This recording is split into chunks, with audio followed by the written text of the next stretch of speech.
Welcome to the Men on Purpose podcast, featuring dynamic conversations with emerging and established visionary men on purpose. Thanks for joining us today as we celebrate the men on purpose who are committed, creative, courageous changemakers, living their best, most fulfilling life possible. Now, here's the host of Men on Purpose, Ian Lobas. Welcome back to the Men on Purpose podcast. Today, we've got a special guest that you heard last month, and you're going to hear him every month. It's Dr. Anthony Balduzzi. He's a phenomenal guy, cool, calm, and collected, and full of gold. I mean, this guy just delivers goods after goods after goods. And he really knows his stuff from the practical to the textbook and everywhere in between. And today we're going to talk about some really cool stuff. You know, when this episode is airing, it's probably like mid to late December 2020, right? And you're listening to this thinking, man, 2020 has been a roller coaster year, crazy year, whatever it is for you. It's been different, right? Very different for the world. And so what we're going to talk about today are changes and shifts that you can make in yourself and what you do on a daily basis. Simple things, really, really, really simple habits you can change to make sure that next year, no matter what happens, you are the best version of you, and your results are the best version of the results you've ever gotten. That's it. I know that sounds like a lot, and it also sounds like really simple. We're going to break this thing down. This episode is an hour long, and it is fantastic. It's absolutely fantastic. I was taking notes the entire time, trying to keep up with this guy's knowledge and just the gold that he was dropping literally every minute. So we're going to talk about habit shifting to shift your results. We're going to talk about who you're being. We're going to talk about morning routines, evening routines. We're going to talk about health and nutrition, hydration. We're going to even talk about tanning your balls. How about that? Yeah, I said it. Talk about tanning your balls. I know, sounds like a joke. It's real. He talks about it on here, and not as a joke, but something very serious that men need. So as a man on purpose, Anthony Balduzzi is a man on purpose. You know my commitment to this show, and to you, and to myself, and to everything that I stand for. I have the commitment to elevate, educate, empower, enrich, and evolve the listening, the education on the show, the level of guests we have, the level of information they bring, and subsequently what you use for your life to move this thing forward and get the best results that you possibly can. That's it. Super simple, right? Can also be kind of complicated if you think about it. But this is Anthony Balduzzi. He is an amazing guy. You got to check him out. His mission is in life is the Fit Father Project. And he's just doing, actually, he's got the Fit Mother Project too. It's phenomenal. I love partnering with this guy. Like I said, he's going to be on every month talking from that medical standpoint, the medical background, but also this dude doesn't talk the talk. I mean, he walks the walk. And this dude is legit, real legit. And that's why I said, you know what? I got to have you on every month. The audience loved the episode from November. And here it is, Dr. Anthony Balduzzi. We're talking about shifting your life. All right, Dr. A, let's get it. Let's get it. So you're now a regular on this channel, program, show, whatever you want to call it. You're now a regular. Provide high-level, fantastic advice to people. And now I know my audience likes to look at you too. I'll take it, man. I love the compliments. So today we're going to talk about, I mean, obviously this episode is toward the end of the year between, maybe right around Christmas, New Year. So we're going to talk about a lot of different things today. Reinvention of oneself, taking action, setting goals. We've got to put in your expertise, which is health, nutrition, taking care of the body, the soul, the mind, fueling properly, sleep, water. We got to incorporate that into this. But this is going to be a fun episode because so many people, like in my coaching business, so many people hit me up at the end of the year, just like they hit up gyms at the end of the year or the beginning of the year. New Year's resolution, I'm going to change myself. I'm going to make sure that this year doesn't go like last year. By next New Year's Eve, it's going to look like this.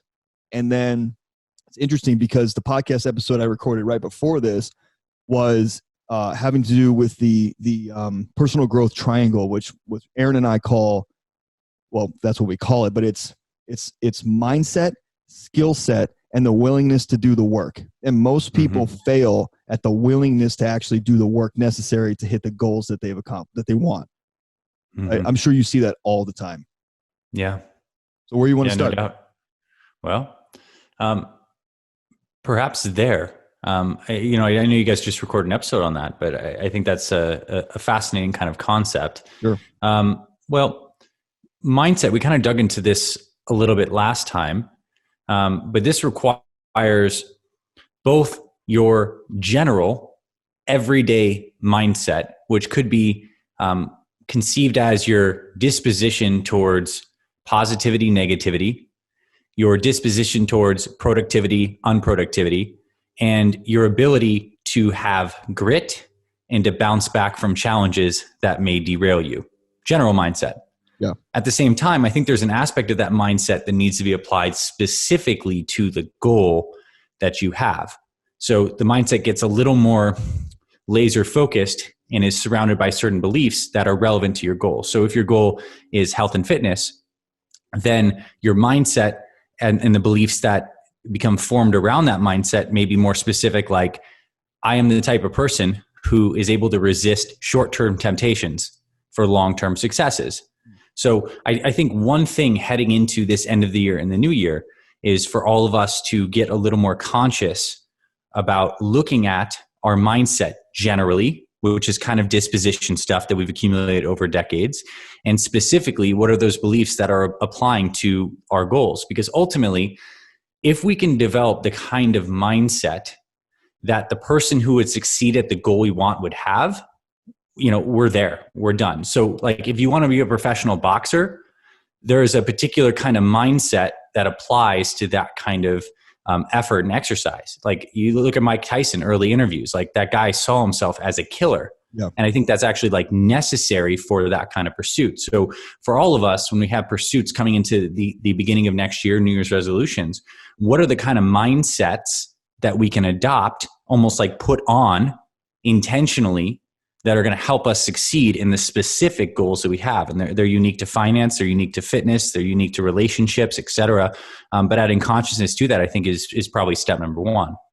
Yeah. And it's finding a model or several models of people who you want to become like them, or like get the results that they have.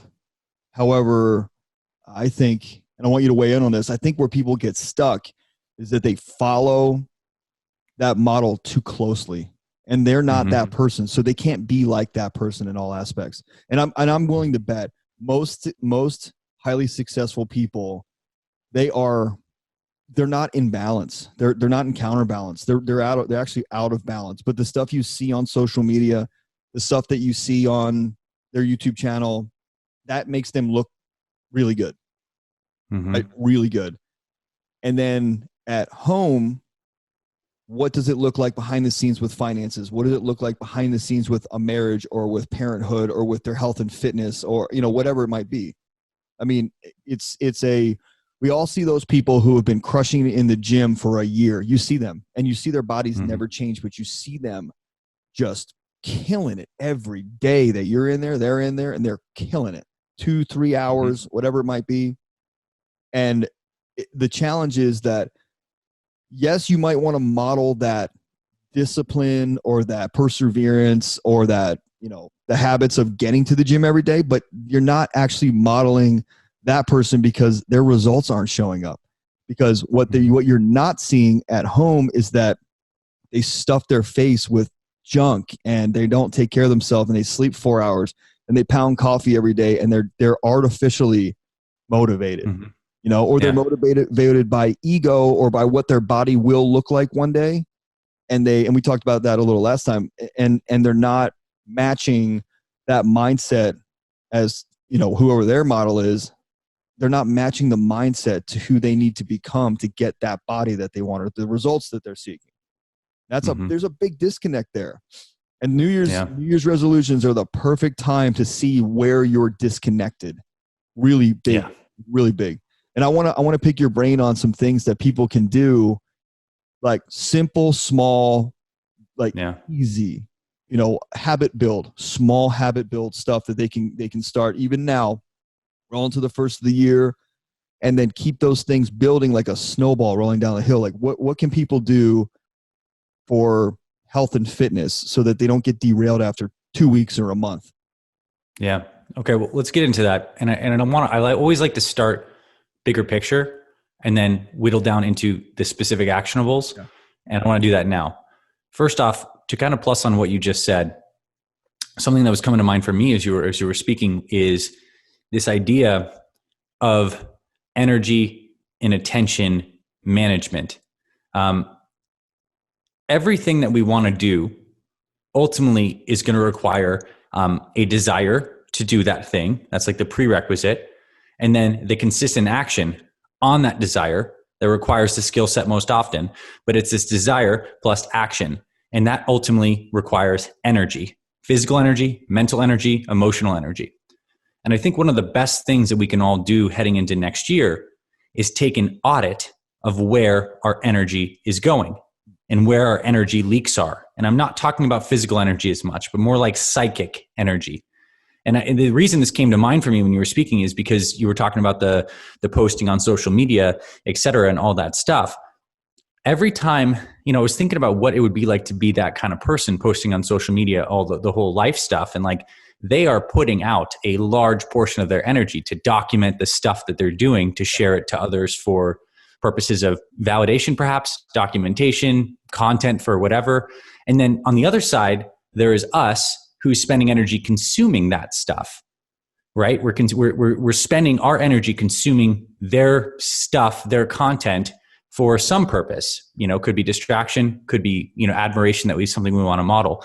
But ultimately what I've discovered in my life, particularly the last 10 years, when I've really made a conscious effort to not leak my energy, is that all of us will be better off in 2021 by doing at least 50% less social media, because it is going to give you that 50% psychic energy back that you can then use internally to direct into the direction of the goals that you want. And this is so key with health and fitness, because why do we feel like we can't eat healthy? It's because we have cravings, because we're so stressed, or because we didn't feel like we had the time to plan the healthy meals. Why do we feel like we can't be consistent with the exercise? Well, because we tell ourselves our schedule is too slammed and too busy. Well, that's because we had 5 hours of work to do that day, and we spent 2 hours just kind of like dissipated energy watching videos, doing this, not really being focused and productive. We could have done our work in half the time and had time to work out twice. Right. I think energy management is the key to a successful life. If you can manage your energy and then direct it with focus into the direction of the stuff you've consciously chosen as your goals and the stuff you're working on, there is nothing that can stop you. But we have a whole culture in a society right now that is built upon harvesting our attention and using our attention to create stuff to take other people's attention. It's like, it's fascinating what this whole world of social media can do. And I think if we were to stop that, we'd have so much back reserve in the tank that it would literally be, dare I say, easy for us to start making consistent progress, because we're not leaking all this attention and focus all over the place. Oh, that was cool. I really like that. I want you to expand more into that, actually, because I've never heard it put like that. Audit where your energy is going. Like, take an audit of where your energy is actually going. I hear people say, like, what are you spending your time on? But I like the way you said that. Take an audit, or audit where your energy is going. That's actually, it seems more productive. It seems like my partner Aaron and I talk a lot about lead and lag measures to measure your success, your goals. That's actually a lead measure versus the figure out what your schedule is, and you're looking at big blocks of time, like, oh, I did calls, I did patients, I did book reading, I did this. Instead of that, you're saying, in that 2 hour block of time, like you mentioned, right, like in this example, I said I was going to work for 5 hours, but 2 hours of it was distracted. It really is distraction by social media or by, another app or something. So I really didn't do 5 hours. I did 3 hours of work, 2 hours of social media, but the 2 hours of social media, what that took from my mind share and my mind's energy, my brain energy, was actually like 5 actual hours, as if I were working on a spreadsheet. So now you just worked 8 hours. Technically, only 3 of that was semi-productive. And I say semi because you're so distracted by it going into it that you probably got maybe an hour and a half worth of productive time in an 8-hour period. Exactly. Which is crazy. Exactly. Yeah. It is crazy. And what's worse is that this kind of, the kind of energy leaks that we're getting is not the same as like if we actually took an hour off to go like, I'm going to literally Instagram my face off for an hour and this is going to be what I'm going to do. That's different than doing 5 minutes of Instagram every 25 minutes for 5 hours. And I'm using that as an example, whether or not it could be YouTube videos, but this intermittent interruption causes this shift in what we're doing that makes it hard for us to get into deep focus and deep work. Like if you could literally find a way in your schedule and by managing your attention energy to spend 2 hours of uninterrupted focus on the thing you want to move forward that day, there is no way if you stack that over a year that you won't make massive, massive progress if it's truly uninterrupted time. So I think it's really important to think about. And time is one thing, right? We look at time in schedule blocks, but I could be having a conversation with you, but I could be somewhere else in my mind. Like it's not necessarily focused or present. So how do we start to establish that? And ultimately, here's the deal. If we look at this whole life experience, like very truly on like a philosophical, spiritual basis, our entire life is merely this continuous, unfolding present moment. And what we choose to attend to and what we do with that attention, that power of attention every single moment, ultimately ends up being the whole character and the flow of our life. It's like this giant water painting, and we're able to do that. And so why manage these giant blocks of stuff? I mean, I don't get me wrong. I love scheduling. We schedule this in advance, but you know what I mean? Yeah, totally. Sorry, my daughter just walked in here. You good? Okay. No, that's good. Good distraction. Sorry. Yeah, those are important ones. Those are. I totally agree with you on that. I like something else you said, intermittent interruption. So we work on these time blocks. Like this year, I'm going to time block more. But the fact of the matter is, and this is where it comes back to, who are you being and what are you doing to achieve your goals? Because doing does not achieve goals. Because if you haven't changed who you actually are, you are finding yourself intermittently interrupted within a time block. So yeah, you might have done the time block, but you were distracted throughout the time block on social media or doing whatever you're doing, thinking about something while in a conversation, getting distracted by little kids walking in, like little things like that will take you. And so like, I think what you're saying by this is you have to shift a lot of little pieces of you. If you want to change your diet, change your health, change your business, your habits in business, it starts with little tiny changes. And a lot of it is removing distraction or giving yourself permission to block out a time for those distractions. We all have those. We're all human. We all get distracted. That's what advertising and marketing is. Distracting us, taking brain share or mind share from the other things we want to do. We only have so much of that to go around each day. You got to be really careful and protective of who gets your mind share, what gets your mind share and your energy. That's the other thing that I tell a lot of our coaching clients is you have to start cutting out people that are sucking your energy and aren't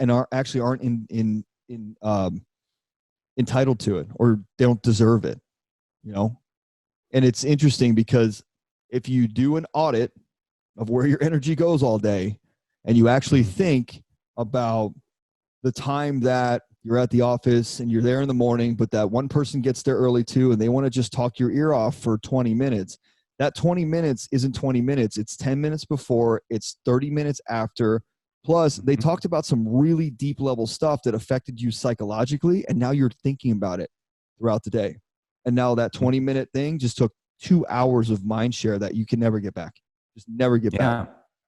It all has a cascading effect. Yeah, you're so right. Yeah. And I think the cool thing too is in 2021, a wish I have for people as well is to play the meta game of personal spiritual development. And what I mean by that is the meta, meaning big picture, overarching, completely interconnecting game of personal development. And this is different than setting goals. Goals are domain specific outcomes that you'd like to achieve in the future through a plan. A meta game is stuff that we're talking about right now, which is managing the quality of your presence and attention throughout 2021. Because that is like, no matter what we do, we are attending to it. We are aware of no matter everything we do. There is no experience without awareness itself. So if we're able to become more aware in 2021, everything we do, the quality of it that's made up of that awareness improves. So this is like, there's a couple ways to approach personal development. And I think they're both good. Like you need a big picture strategy and you need a very tight, small tool. And like you need the system as well as this overarching stuff. It's kind of like the science and the art combined is what really helps you, get on track over the year. And so systems are key. And maybe this is where I think health really fits into our personal development goals tremendously, because ultimately the systems we have around our nutrition, our sleep, and our movement are what helps give us this quality of energy and focus. So that is why the body is so foundational, because no matter what we do, we are experiencing life in these body vehicles. And if these body vehicles are feeling like wired, distractible, tired, that is the quality of the experience we bring to whatever we're chasing. So where do we start with health and fitness in 2021? I would say we start with looking at managing and correcting our body's circadian rhythms to get them back in structure and in sync with what it needs for maintenance. And if you'd like to unpack that, I'd love to go down the rabbit hole of this, because I think this is, do you want to go there? Totally. I'm writing notes as we go, because you talk about so many cool things. I want to make sure my editors pick up on every single one of these things. Yeah. Cool. All right. So let's get a little philosophical here. We live about to be in 2021. And so we have the mindset that we live in such a technologically advanced place. We have these iPhones. We have, we're recording something on the internet. And I think that's really great. But what we forget is that our bodies are intimately connected with the cycles of nature for balance. In particular, the main cycle in 2021 that all of us need to get back in tune with is the cycle of the light and the dark cycle, of the sun and the darkness. This is foundational. So when we get up in the morning in 2021, we need to start getting sunshine on our skin and in our eyes in the morning. The reason this is essential, and here is the science, is when we get sunlight on our skin, we all have heard the vitamin D3, obviously very good, very important. But I think what's even cooler is that sunshine, when it gets into our eyes, it goes to an area of the brain called the suprachiasmatic nucleus. And it actually causes our brains to secrete serotonin. Don't like you made that. You're going to say something. No, I made it up. Yeah. Okay. We'll fact check that. Suprachiasmatic nucleus. Anyway, so our brains secrete serotonin from that sunlight. We literally manufacture serotonin, this feel-good neurotransmitter, from light. And later in the day, that gets converted to melatonin and helps us sleep at night. So it's like, this is our internal pharmacy that we need to get realigned. Because if we don't have this component realigned, what do we feel? We feel moody. We feel disconnected. We feel stressed. We're not sleeping good. So this is like the foundation of our productivity, is making sure that this body is in rhythm with the natural connection to this entire planet. Like, here's an even weirder thought if you're going to go to this. Like, we come from our parents.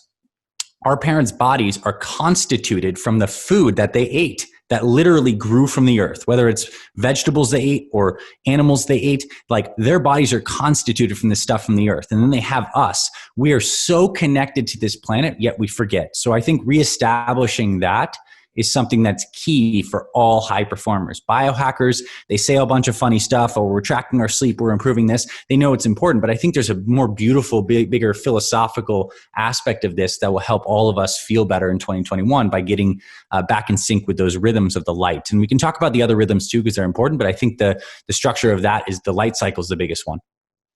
Yeah, I mean, it's really interesting, getting sunshine in our eyes and on our skin. I never really think about it when you're in your eyes.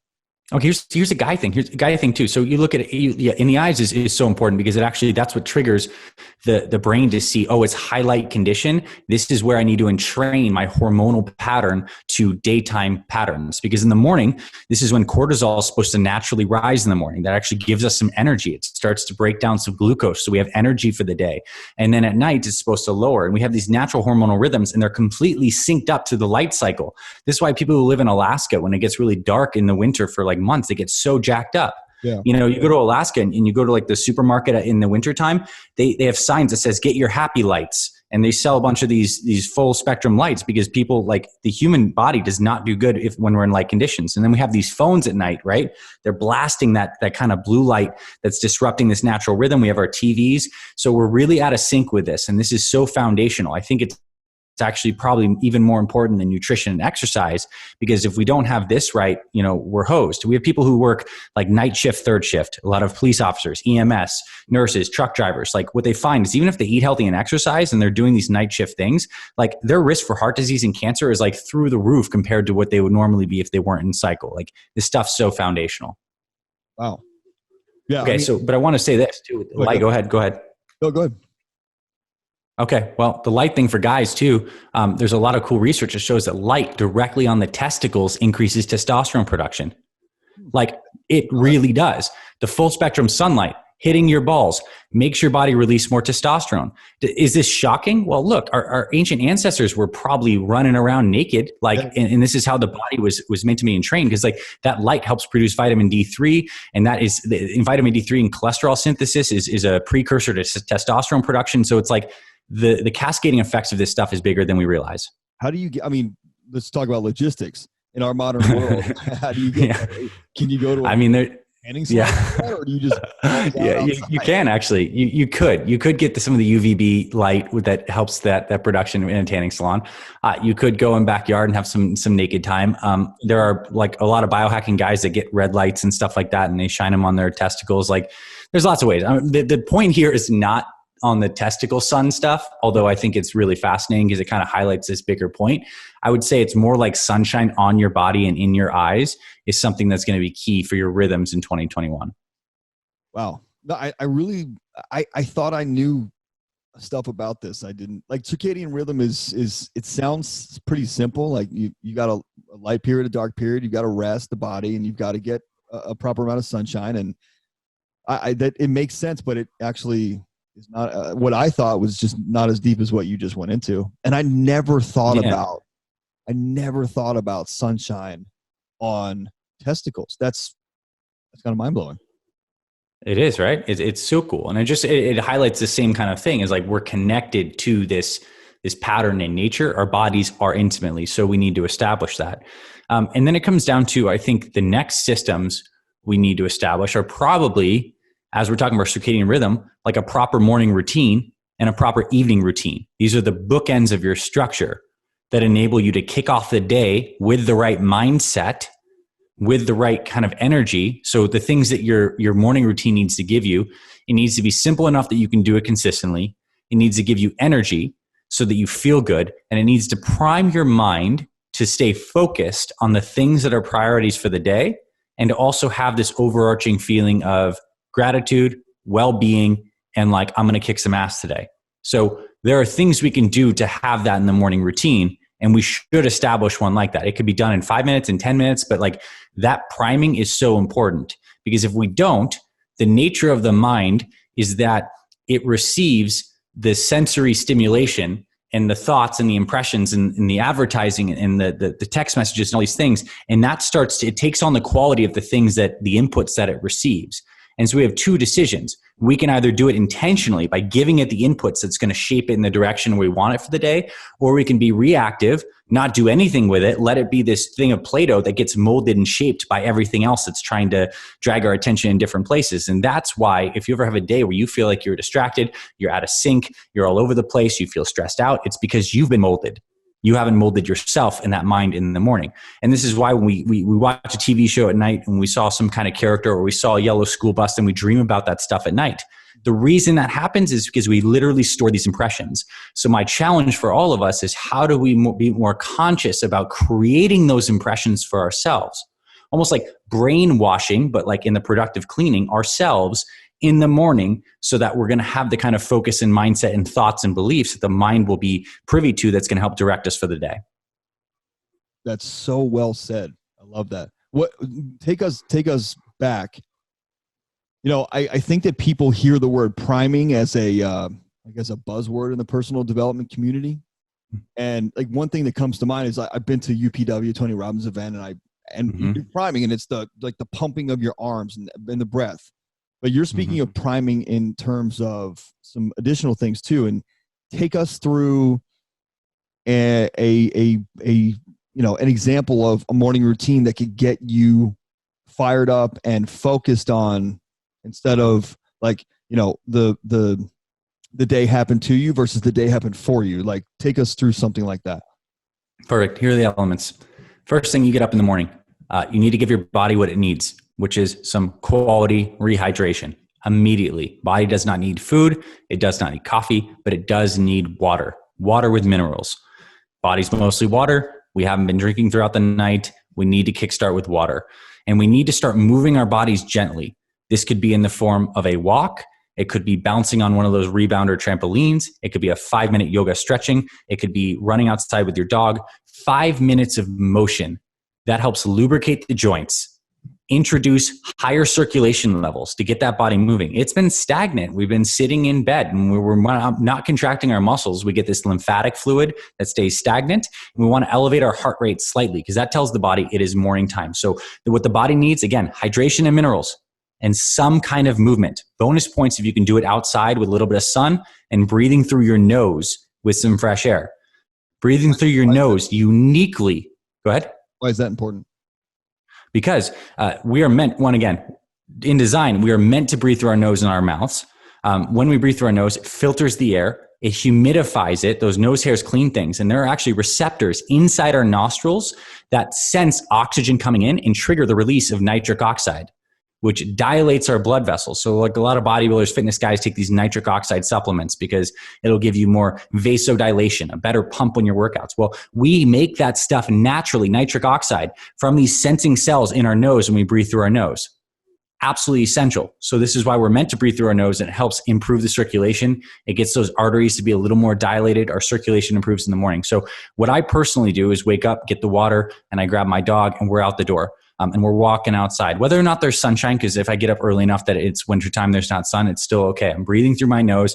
I'm walking, a nice brisk walk. 5-10 minutes is all you need if you're very busy, but you're getting the body moving and you're breathing through your nose. And also, this is going to be something that is going to help people figure out if there's things that they're doing with their nutrition that is causing their body to have kinds of allergic or inflammatory reactions. If you're a kind of person, this is a tangent, but it's important. If you're a kind of person who finds you constantly have a stuffy nose all the time, could be because of some seasonal allergy stuff. Your immune system is being very reactive, but it also is very likely due to foods you're eating the previous days that cause that body to have excess mucus production. Your nose should be open and clear in the morning after, a little bit after it gets going, so you can breathe through your nose properly. And the reason that's important is throughout the day, to be in a good present flow state, you want to be having very light, deep light, relaxed breathing through your nose. And if your nose is plugged and you're breathing through your mouth and there's shallow chest breathing, that actually stimulates the nervous system to be in a fight or flight response. This is why I think actually getting that breathing set in the morning is key. I literally learn something every minute you talk. Cool. That's really awesome. All right. So could we keep on going on the morning routine? I know this is like, I'm going on these tangents, but I have literally 2 more things I'd like to say. I'm trying to make sure that my editing team is going to be able to put all this stuff in the little blurbs that we put out on social media so people can find these little gems. Go back. So quality hydration and minerals, 5 minutes of motion. Talk about the Tibetan rites, because that's something that you gave me, and I really enjoy that. And I've given that to a lot of people since the last time we talked. Okay, so this is something I do every morning too, as part of my motion after my walk. There was a little yoga book called The Eye of Revelation that was published maybe 100 years ago.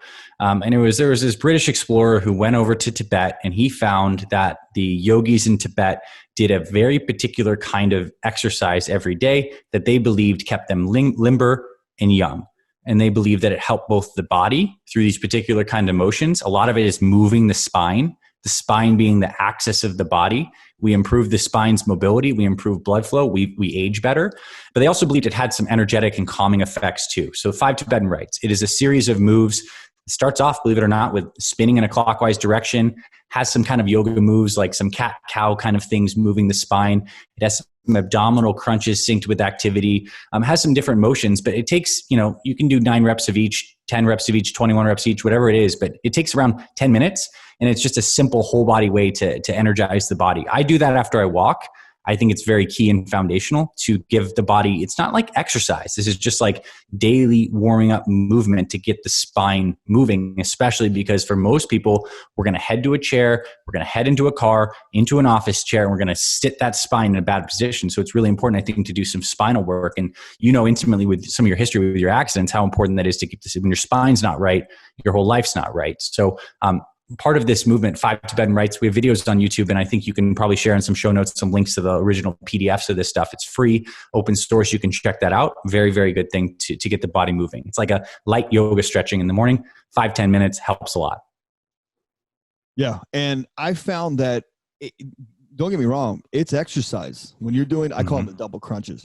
When you're lifting your head and you're bringing your feet up, it's hard. or the, that's an example, but the back bends are a good example too. You cannot rush through these exercises. You can't get up. And I remember like the morning of our, my anniversary, which was back at the end of October, we're sitting at the Four Seasons in downtown Baltimore. And I said, look, I need to do these. My wife's like, all right, well, I'll do them with you.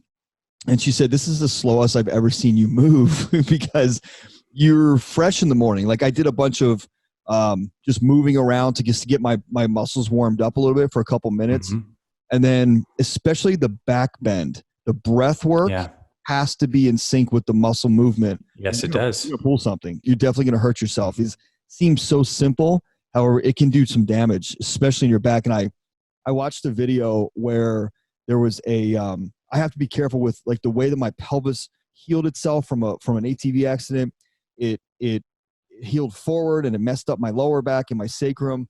So I put my hands underneath my butt to protect my lower back a little bit from like my legs coming down. That's a lot of weight and a lot of leverage out there. I find that instead of doing breathing, like specific breath work in the morning, like a Wim Hof or something like that, I do the breath work with the Tibetan rites. And that's where you're talking about. It's a spiritual mind body. Yes, because it takes your attention and you get your attention focused on something immediately. Like it becomes synced with the motions and the actions that you're trying to do, which is ultimately what you want to have happen the rest of your day in the work that you're doing. But it's this merging of your attention consciously with the thing that you're doing. And that's why I think these body motions synced with breathing is so powerful, more powerful than traditional exercise by far. So that's like the body part of this morning routine. Whether you choose to do 5 Tibetan rites or some other thing, we got to get the body invigorated. And bonus points if you can get your breathing to be more relaxed and conscious and synced up to your activity. It's going to help bring the mind into balance. And because look at this, even philosophically, and in part of this yoga tradition, because we brought this up, is in yoga, they believe that the breath and the mind, they call them like twin sisters. When the breath is peaceful, the mind is peaceful. And we know that the converse is true. When someone's having a panic attack, what's their breathing like? They're like hyperventilating, right? And how do you help people in that situation? You help them calm down their breathing. So we can kind of give ourselves this gift in the morning by making the breath more relaxed and focused, which gets the mind to be more relaxed and focused as well, which gives you a useful mind, a mind that's a tool for your success. Sure. So hydration with minerals, just elaborate on that a little bit. I want to make sure when we put this out there on the show notes, quality hydration. So clean water, not junky water. I mean, very minimum, probably through your fridge filter, minimum. Yeah, very minimum through fridge filter. If you do have like a reverse osmosis filter, which is like super filtration, takes everything out, you want to remineralize your water. The water that our body needs is not just like clean water. The water normally came in the concert of the different kinds of minerals, the calcium, the magnesium, the potassium, and the trace minerals too, lithium, boron, these other trace minerals. So one thing we want to do is I just take a pinch of some like pink Himalayan salt, which has around 84 different kind of trace minerals. It's mostly sodium chloride, which is also good. We need some of that, and you pop it in the water, maybe a pinch of that. And I also use some trace mineral drops, which has a bunch of these minerals. It tastes terrible, but it's good because your body does need trace minerals in the morning. You get that all into a little concoction, you throw that back. I recommend for most people that you're drinking at least 16 ounces of water first thing in the morning, maybe even 32 ounces. If you're typically hungry in the morning, this will help curb that hunger, and it just gets your body ready to go. We need that hydration with those minerals. So as high quality water as you can get, and it actually is worth it no matter where you live to like look up the quality of your water in your local area. It's worth just like Google searching. You can say like, what is my water like in Phoenix, Arizona? Like we checked ours out in Phoenix, Arizona, or Scottsdale in particular, where we live. Our water is like 10 times higher in arsenic than the allowable limits. And like there's a bunch of uranium in the water, crazy enough. But you can actually check this out. There's lots of people that test these waters. You don't want that in your family's body. You don't not want that in your body. And so quality water, very important. We use a Berkey filter, which are these big filters that have like, you can just fill them up with water, is very good. And we also have reverse osmosis in some places as well. Is that, this is habit build, right? Small becomes big. Mm-hmm. Can people just get a better, more high quality filter on their, like, I have 2-stage filter on my fridge. Our plumber just literally, like running the water line up to the fridge, there's an inline filter there. And then there's a filter in the fridge. That's it. And I've never tested it. I just feel like it's better. We don't have to overcomplicate this stuff. Like get some water that has some kind of filtration on it and drink it in the morning. And ideally put a pinch of some pink salt in there, like, and maybe take a walk. Like this is really what we're getting into. Tablespoon or teaspoon? I'd say, around half a teaspoon. Half a teaspoon to a quarter teaspoon to half a teaspoon, which for someone who doesn't necessarily want to measure it out, just like a pinch. Like you don't load it up. Like it should taste salty, but like a pinch, quarter to half a teaspoon. Got it. So I do like half teaspoon if you're doing 32. Yeah. I do like 5 turns from that's fine. Pink salt grinder. I like the water more salty in the morning. My body's craving it, so I'm giving it a little bit more.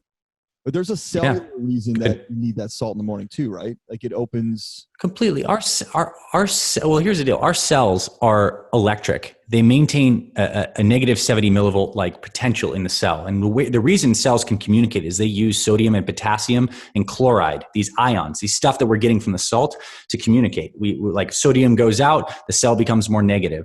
Chloride comes in, the cell becomes more negative. Like there's lots of things we do. So we need these minerals to conduct. And this is why when you're dehydrated, your heart's at risk because your heart needs all this stuff to contract and to maintain rhythm. Like minerals are key. Absolutely key. And our body really wants to protect it. The reason we really have kidneys is to filter stuff out, but it's also to recover the minerals that we're having so we can maintain this balance. So yes, our body is basically built on these minerals. We need them.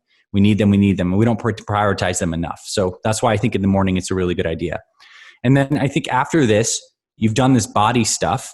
You go into just sit down on a chair for 5 minutes straight back and either do a little bit of journaling, do a little bit of praying, or just close your eyes and watch your breath. The goal here is this, kind of like we've all seen those Star Wars movies. We saw the Jedis, very focused, had concentration. It's to practice concentration for a few minutes in the morning, just to get the mind that normally can be this unruly thing that's subject to the whims of what we're exposed to have a little bit of training to be focused.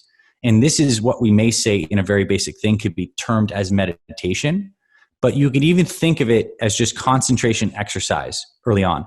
And at first it may be challenging because the mind wants to go all over the place. But over time, as you practice, it becomes peaceful. And then as you practice more, it becomes joyful. And then you don't know how long you're meditating. You can go for a long time. And the benefit of this is not that you can sit for an hour without thinking too much. It's that you begin to gain mastery over the unruly nature of the mind so that during the day, when you want to get stuff done, you have this laser sharp tool of your mind that you have actually trained day in, day out to be focused. So you need to get stuff done. You can laser through and do it because your mind ends up being your tool, but not your master. And I think that's like the meta skill of success, is being able to stay focused. And it requires training the mind. Just like we train the biceps, I think it's more important to train the mind. That was a really good wrap to the meta example that you used in the beginning. Really like you master the mind, don't let the mind master you. That's really cool. I love that. So that's one. So this is one thing. This is the morning routine. It's one thing. So that's 4 examples for a morning routine. Yeah. And if you want to really, if you know you have beliefs, like stuff that comes up where you always say negative stuff, like I am statements, or like, oh man, I always fail at this, or I'm just addicted to sugar, or man, I just can't do that. There's no way I could have a body like that, or I'm always going to be poor. If you find that these belief systems, these are merely just patterns and habits of thinking. That's all they are. These are literally habits of thinking that you have gained through reactions to past experiences and repetition of these thought forms over time. After you've done that meditation for a little bit and sat there, when the mind is a little more suggestible, you've gotten into a deeper state. This is where you can spend some time reading an affirmation statement. These things actually work. You are just brainwashing yourself, but doing it after you've moved the body, worked on the breath, gotten the mind a little more focused, they're actually going to stick a little bit deeper. So if you do want to recite something, whether it's unlearning the opposite of a belief that you have. So if you believe you're trying to lose weight and you're like, man, I'm just a big bone guy with a slow metabolism, you find the converse of that belief, the belief that, as I said in the very beginning of this, that would help you succeed, which is I can succeed with my weight loss despite my biology, or I can get down to a healthy weight. I have the power to do that. Like whatever that belief is, you repeat that and you feel that. You repeat it and you feel it at the same time. That feeling is essential, because that feeling is where we make this emotional attachment that actually takes that belief from something that's repeated in the psychic space to something that we actually embody.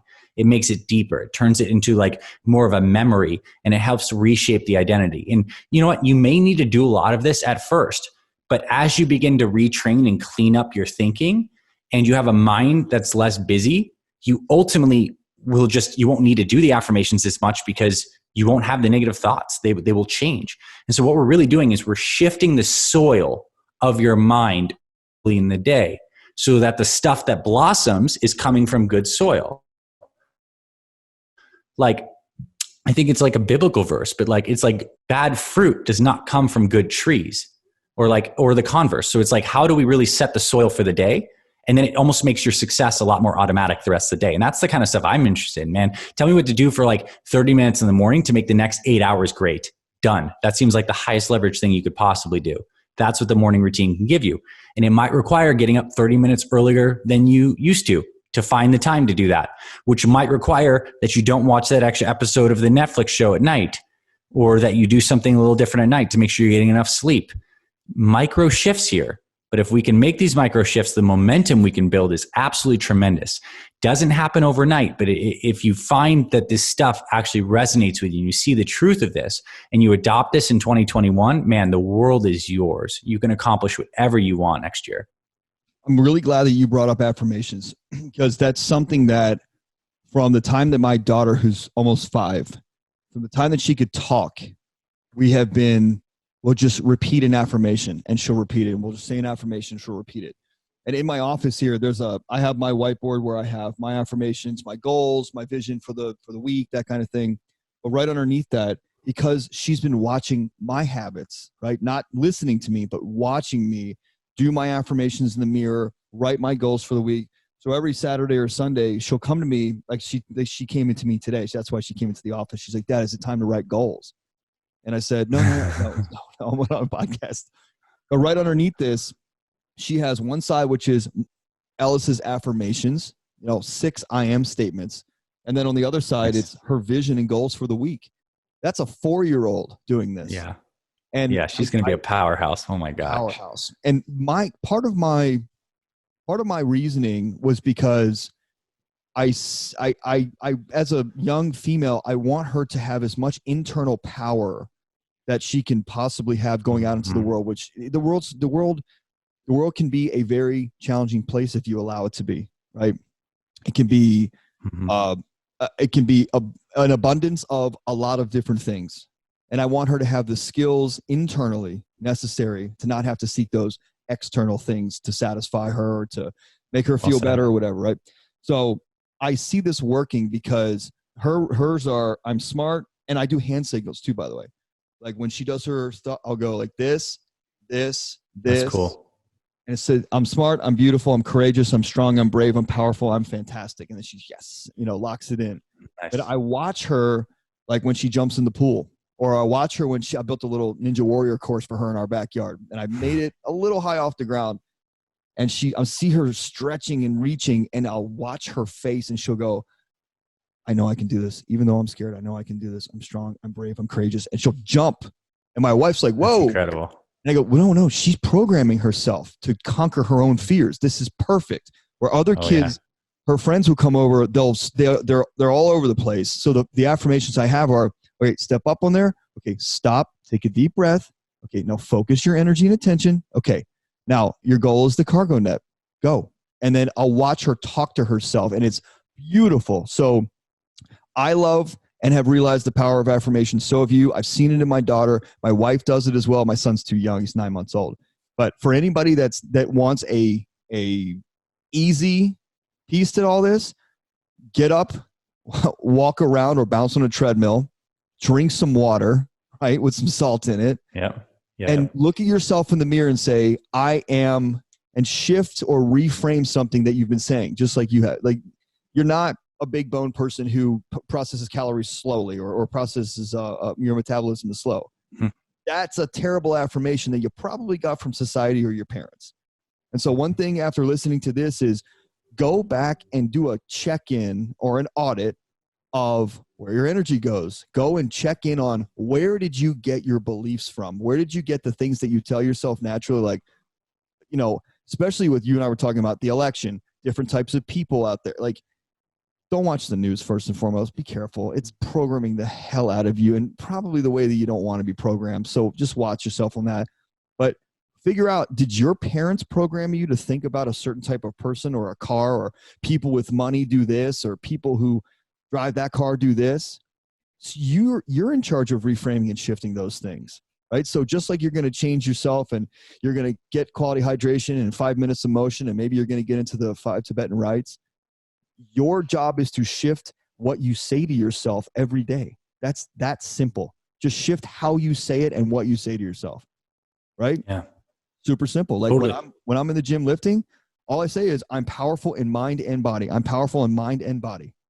Nice. That's it. I am powerful in mind and body. So keep rolling, man. You got to be as strong on the inside as you are on the outside. Let's go. Yeah, it's so great. And I think, just to reflect on it very quickly, the beauty of your daughter's mind right now is it is flexible and it is shaping. Yeah. It's like she is this canvas that you are shaping into a powerhouse. As we become adults, our mind set, keyword set, like concrete sets, it concretizes. So we have to be a little more strategic to loosen it, to be able to go deeper. And this is where I think doing things like those 5 minutes of presence and meditation before your affirmations, or perhaps putting on some music that really connects with you in your heart, where you feel like that visceral, whether it's like a Gladiator soundtrack or Rocky or whatever that song is for you that really connects you there. These things can help you go deeper and allow these affirmations to penetrate deeper when you're an adult. So overall, this stuff is like super important, because if you don't manage this stuff, this is the unconscious noise and static that runs throughout your entire life that leads you to your self-sabotaging behaviors, your continuous cycle of bad decisions, your feeling and lack of power. Like, this is, we got to almost like, would you rather fix something at the root, or would you rather just prune the leaves all the time and wonder why things aren't going great? So this is more root work. And you want to do root work, but you also want to be working on the stuff you can see too. So this is where, like, that external action, you actually have to, yes, affirmations, but you got to go out there and do the work. Doing both together, is really what's going to help you succeed this next year. Yeah. And what we're talking about here is, what Aaron and I talk about all the time too, especially in our front runner events and our coaching, and a lot of times on the podcast, is you have to change who you are, have to shift who you are. And that doesn't mean build a new person. Right. I love this analogy about Michelangelo's David. And I don't know if it's true. Mm-hmm. It's a nice story. that somebody asked him, how did you create the David? And he said, I didn't create the David. I just removed the pieces of marble that weren't David. And so for you, what Dr. A is saying is, the affirmations are a perfect example. Those are pieces of marble that aren't you. They were programmed to you by society or by your parents or by your teachers or by other mentors that you looked up to, but they don't serve you anymore. If you don't have the results you want, it's because you're not the person that can actually get them. And I don't mean that you're incapable. I mean, your programming, your mindset, your routines, your habits, they can't get you there. So you're not aligned in the doing and the results because you're not the person who can do the activities, who can get the results in a consistent and sustainable manner. That's just basics. And what we're talking about here with a quality morning routine, it sounds really freaking simple, but this shifts who you are, subsequently what you're doing, and then it will get you a different result. And it's that simple. Like, forget all the noise, forget all the hype about New Year's resolutions and setting these impossible goals. And although nothing's impossible, I know you're going to hate me for this. It is for you, who you are right now.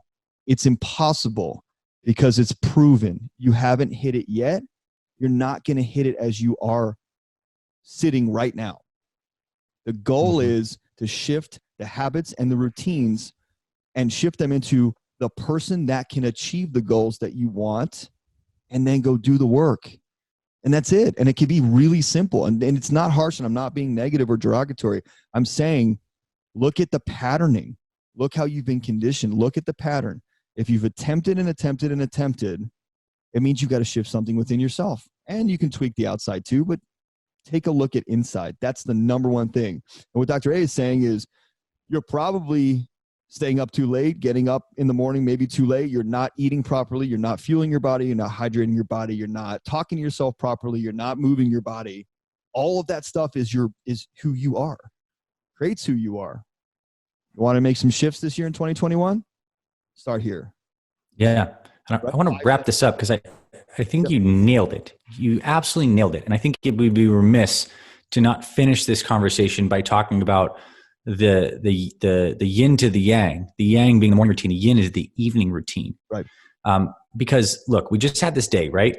A lot of things went great. There were probably a lot of challenges, some stuff we could have improved. If the goal of the morning routine is to activate the body, calm the mind, and prime us for success in the proper mindset, the goal of the evening routine is to wash it all off, to get into deep relaxation, and to prime for the next day. So the first thing we need to do with any effective evening routine is to create closure, to close some loops from the day by doing a quick debrief. What got done today? What were the successes? What went really well? Writing those things down very quickly or thinking about them. And then that helps you close those mental loops, especially if you feel like you're the type of person where your mind just runs at night. The mind will continue to work on a problem until you give it a rest point and it understands that it has a start the next day. So this is like closing that little mental loop.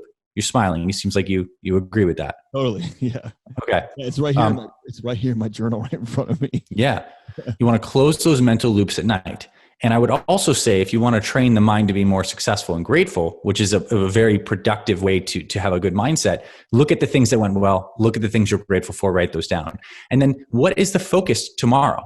What is the number one focus that you're going to work on? Like if there's one thing you can get done tomorrow, what is it? Or the key person to reach out to, or the key project to work on. Just write that down so that the next day it is already pre-primed. You no longer need to think about after your morning routine, what is important to do today. You know, and it's not that like sleep is an inert time where nothing is happening. You may not be conscious during deep sleep, but certainly you know you're conscious during dreaming. The mind is active, and it can be to your benefit or it can be to your detriment. We can actually use this time of sleep, 1/3 of your life, productively by making sure that the mind is set properly, with the right closure and with the right priming before you go to bed, so that the sleep time is actually good and affirming the things you want, not the things you don't want. Because if you go to bed and you watch a horror movie and then you have a nightmare, that's no surprise. If you go to bed and the last thing you think about is why you're such a mess up and why all this stuff sucks and that tomorrow's going to be super stressful, what do you think your mind is going to be working on throughout the night? Those exact same patterns. And it's actually going to be 8 hours of like you playing the wrong scripts in your mind that's going to make it even worse the next day. And guess what? Are you going to be surprised you wake up the next day and you feel stressed, you feel tired, you don't want to get going, and it feels like another day sucks? No, it's like this is like science. It's like cause and effect here. So how can we put a good cause into the mind at night so that it's going to have restful, regenerative sleep and we have an advantage the next day? Love it. I like to watch TV at night. Mm-hmm. However, in like dumb stuff, just entertainment stuff. And I'll go up to bed and I will make sure that I write some stuff out. It's easy, fast, like 5 minutes, not even. Yeah, 5 minutes. And here's what I've really found to be helpful. And like my wife and I watch TV before we go to bed sometimes too, but it's not in the bedroom. I would recommend if you have a TV in the bedroom, get it out. I think it's a good habit for most people. The bedroom should be for sleep and for sex and for just relaxation, whereas you maybe have a different room where you're doing TV and different kind of stuff. What I've found in the bedroom is to have a dedicated space. I actually have a straight back wood chair next to the bed, but it's a little off in the corner where I have a little stand next to it. And it has a little blanket on it. That is where I sit and will meditate before I go to bed, no matter what time, just for a few minutes. And this is like maybe a recap of the day, but it's a physical location that's not just in bed. So it's like, it's good because it anchors your routine into something in the physical space. So I would consider everyone adopt a simple chair or a little like meditation journaling chair that you sit your butt in, you brush your teeth, you're all ready to go, but you get into that chair, you do your quick journaling, your recap, you close your eyes for 5 minutes, and now your mind is calm. Now you get into bed, now you sleep better. I think like not enough people do this, but I consider it foundational. Yeah, that's awesome. I love that. How to anchor your routine in a physical space. Yes, with one object that you'll see. You're going to walk past that chair. You know it's your chair. And it's easy. It's not like you have to stretch to get into meditation posture. You just sit with a straight back and you close your eyes or you journal. You're right. I mean, that's a trigger though. So you use that chair for this. Maybe it's your morning and evening. Yes. I have a chair in a spare bedroom that I use for a morning and evening routine. Good. And I put I'll put a white noise machine next to it. Mm-hmm. And there's a little heater in there just in case, like, I don't want the distractions are, especially in the morning, like that room gets no heat in the wintertime. I don't know why, but I don't feel like figuring it out. And so I'm not changing with my ducting in my house. So it's going to be colder. It just is what it is. So I learned to put something in there, heat it up. Like I'll get up, I'll put the heater on, I'll go drink water, brush my teeth, bathroom, and then come back. At least I got a little bit of ambient temperature rise. Sit in the chair, write in either a 5-minute journal or a high performance planner, which the high performance journal, which I really enjoy because it's a big book, and I feel like I'm being really productive. Like this is my whole day.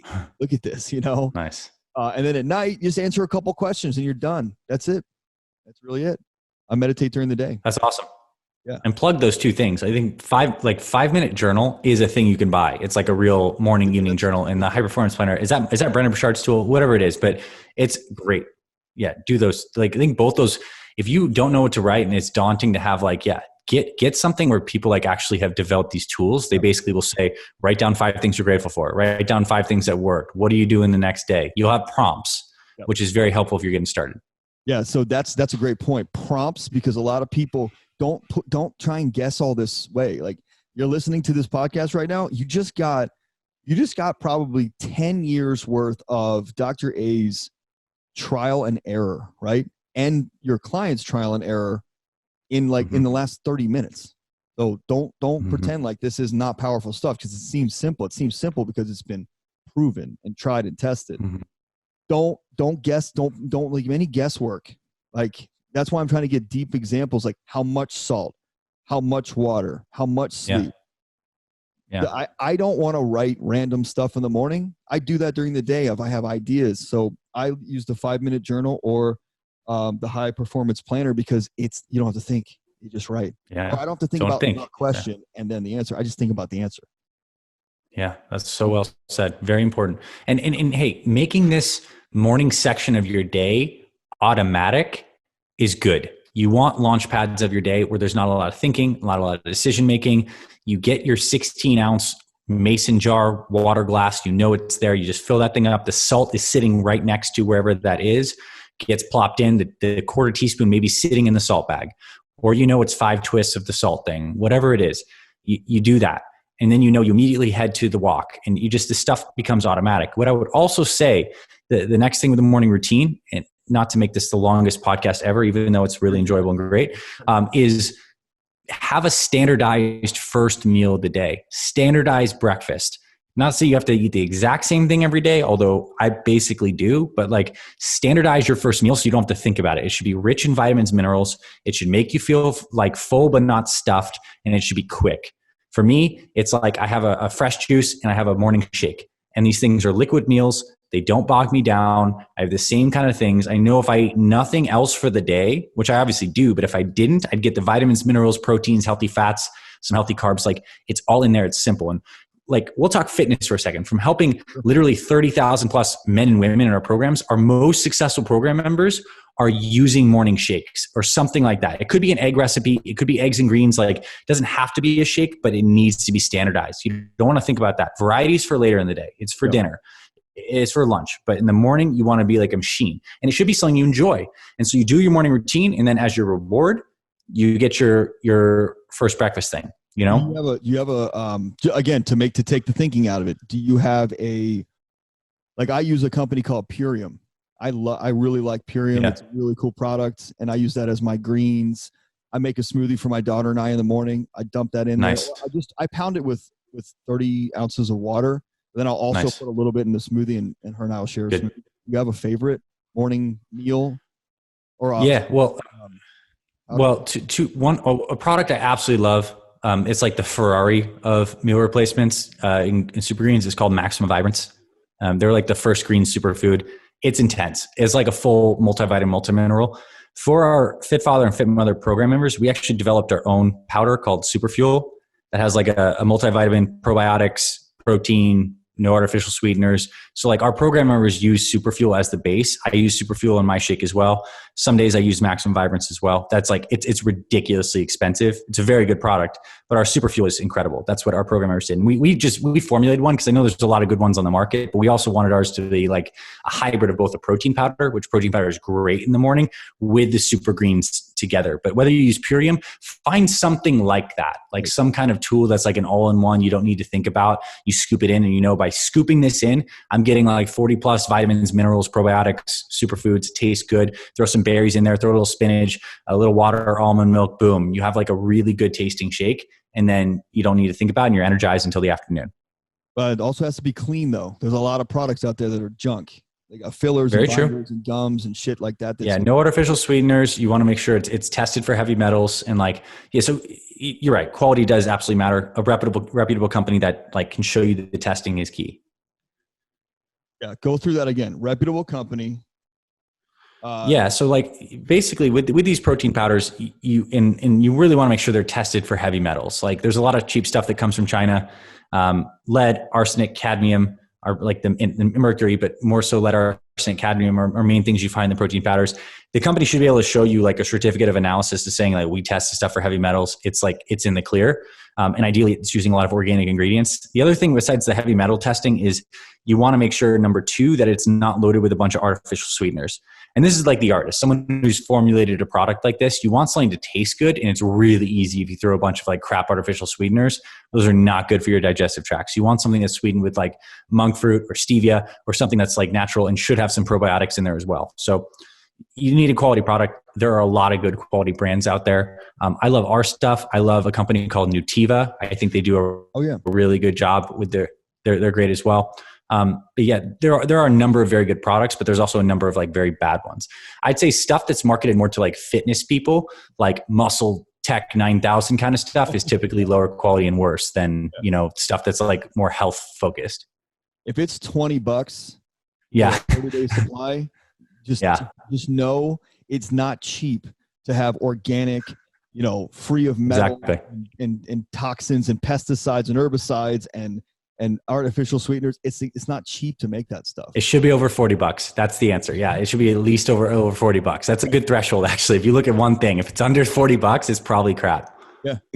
I'm serious. Go on to Amazon and click on the left where it has like price points, eliminate everything that's under $40. And that's what you can pick from.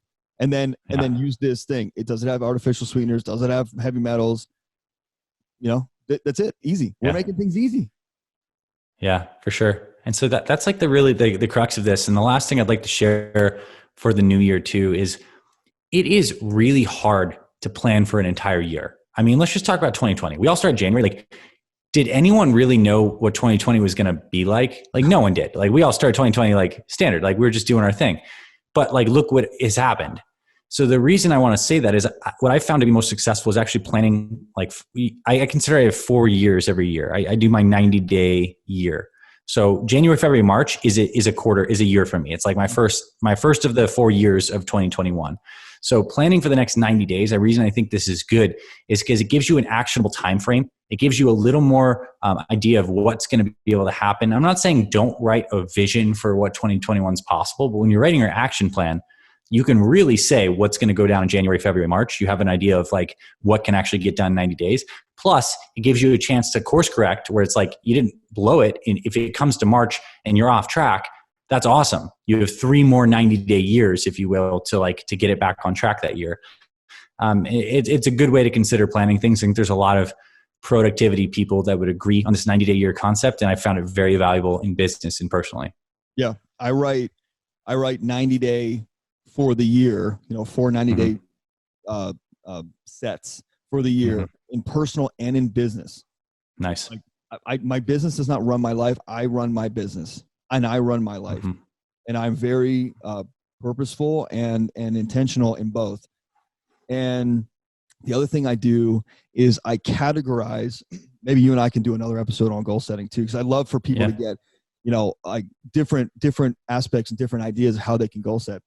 But by the way, Dr. A is going to be on every month. So this is going to be a nice treat. More of this. Yeah. Nice. More of this. Make sure that you are setting goals in who you are and shifts and changes you'd like to make in your habits, your skills, your mindset. Because the more you change the external and you don't change the internal, it's not sustainable. You can muscle through it, you can power through it, but the rubber band will always snap back. Shifting who you are while you're doing the work to get to the goal. Remember, that is key. That is absolutely key. It's habits, it's skills, it's mindset, it's people you hang out with, it's toxic relationships, it's toxic shit you're putting in your body, it's lack of sleep, it's all the stuff that we talked about today, or it's probably a lot more than that. But just be cognizant when you're planning your year, like, who do I need to be to achieve the goals that I've set forth? Ask yourself that question this month, in December. Ask yourself that question. Don't start in January. Start now. Today, ask yourself, what are my goals for next year? Just put 3 goals down, big goals, big rocks. And then just say, who do I need to be to get those goals accomplished? And then reverse engineer it by quarters, then by months, then by weeks. And it's easy. It's that easy. It could be that easy. And make sure you set your health and nutrition goals. Make sure you set your business and money and finance and investment and relationship goals. Don't miss those things. That's not a counterbalanced life. If you're only setting business or money goals, you're not counterbalanced. You're out of whack. And probably the biggest thing we got is for you men out there, get some sunlight on your balls. Exactly. Glad you brought that up again. Oh, it's the one that I just did not expect coming today. Yeah, me neither. Funny, man. That's awesome. It's true. So, Fit Father Project, Fit Mother Project. Yeah. I love these things. I support you fully on what you're doing for the world, man. You're an awesome dude, and you've got a hell of a mission out there. And I want people to go. They can find you on Facebook, right? Yeah, Facebook, YouTube, and fitfatherproject.com, fitmotherproject.com. Basically what we do with our programs is establish the stuff we talked about today. Like we actually address like the mission statement, the mindset, the morning routine, the evening routine, the kinds of workouts to do, basically give you like the what to do. So you have the system, and then you're in the community with me and our trainers and the other people in the programs, and we keep you on track. So it's like the recipe of success, and it takes out the guesswork. And that's what I think the beautiful thing of working with a coach like you or getting plugged into a program. One of the best things you can do if you need some direction is to get the structure from someone who knows that it works. Such a great point. Don't do this on your own. You're listening to two guys that have made it their mission in life to help you through this. And if you get blocked as to how much is it going to cost, then you're thinking about affordability over possibility, and you're limiting your life. It's just clear. You're limiting your life. You can't afford not to do it. And it doesn't matter. Like, neither one of us have programs that are, these massive executive levels and tens of thousands of dollars. That's not what we run. Oh, I mean, I could build a program that costs an insane amount of money. It just depends on how much time you want, but that's not the ordinary stuff. If you need help, it might be for a month, it might be for 6 months. But if you need help, reach out to one of us. We can help you. We can get that ball rolling. We can help you develop just 3 additional things that you need to get yourself to the next level. And then maybe you sail the ship for the next 6 months. And then you come back, Fit Father Project, and you get another 3 tidbits, and then you sail the ship for 3 months. That's it. Don't think about it as like you can't do it or you're weak or something. Everybody needs guidance and a coach. Everybody. Well said. All right, Dr. A. Cool. I think that's a wrap. I want to say another thing. I think we got enough in here today. We'll bring you back. We'll talk about some more stuff. We dropped some really good stuff. So you'll be back next month, January. And everybody, find out more about Dr. Anthony Balduzzi. Right? I love it. Yep, that's right. You can go to Fit Father Project. You can find it in our show notes. Find it at menonpurposepodcast.com, or you can find him at ianlobas.com, my personal website that has the coaching, that has all of our guest stuff on the podcast, and has our front runner business, which is such a passion project for me. I'm loving every minute of that. So we love you. We appreciate you listening, and we'll catch you on the next one. Thanks. Thanks again for listening to the Men on Purpose podcast, where our mission is to educate, elevate, and activate every man to truly live their best, most fulfilling life possible. To find out more about the podcast, our guests, or becoming a man on purpose, visit menonpurposepodcast.com and choose your most purposeful path forward.